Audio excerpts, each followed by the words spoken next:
Disability reviews can be some of the most nerve-wracking things that those of us who depend on benefits go through in the course of just taking care of business as a person with chronic illness and disability.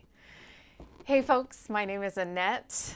I welcome you to what is the Chronic Wellness Podcast. I have a website at AnnetteLeonard.com, and here we examine how we live lives with chronic pain and chronic illness and continue our search for wholeness and how to keep our hearts and minds and spirits as well as we can.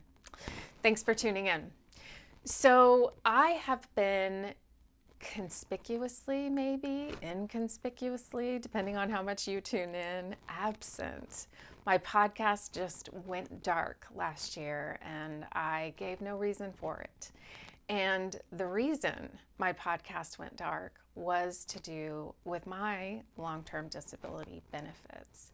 So for those of you who receive benefits, whether it is through long-term disability or Social Security disability or maybe a retirement disability benefit or other sources of disability income, you most likely have reviews about that disability benefit where they send you paperwork that says, tell us what doctors you've seen, tell us what new diagnoses you have, tell us about your daily activities and other questions similar to that. And for me, these reviews take place every sort of 18 to 36 months. And I tell you, there is no mail that I dread more than those packets. And part of that is because I have enough income security that I'm not getting, mail saying your mortgage is overdue or you haven't paid the electrical bill. Those would be more, I guess, terrifying and nerve-wracking. But these reviews come and everything in me seizes up, and the fear of then hitting some of those stops, like not being able to pay the light bill or not being able to pay for my housing, come up. Because if I lost those benefits, I would be in a very precarious financial position. And in the last year, I received one of those reviews, and after submitting all of my paperwork, was told that I was going to have an independent medical exam. And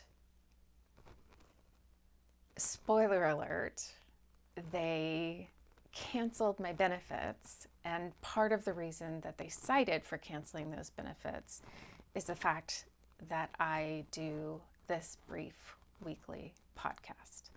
And the assessment was, if I am well enough to do a 10-minute podcast once a week, I'm well enough to work a full-time job.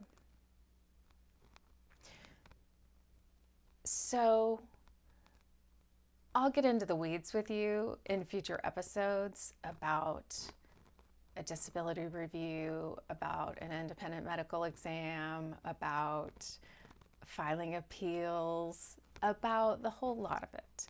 But all of this to say, disability reviews are high stakes. They are quick turnaround. They are emotionally and necessarily fraught because there's a lot at stake.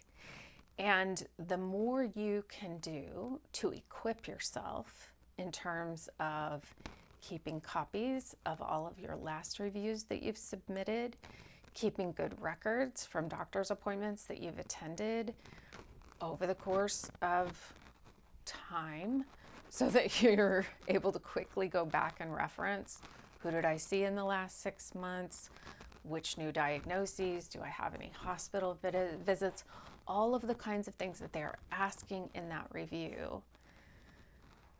The less loaded and stressful those reviews might be. And the more detailed you can be about the functional limitations that you have in your life, and particularly in the areas of things like eating, sleeping, bathing, walking, moving, carrying out the basics of daily activities, the greater you can fill out for them what your activities of daily living are, the more complete that review can be. And so while it's easy to think about brevity, and they often don't leave you very much space, taking the time to be as thorough as you can make a real difference.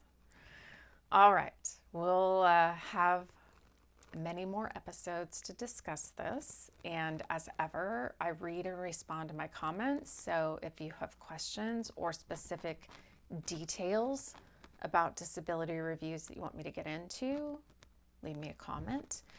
And in the meantime, I think about you often. I hope that you are looking for ways each and every day to tend to your spiritual well-being. See you soon.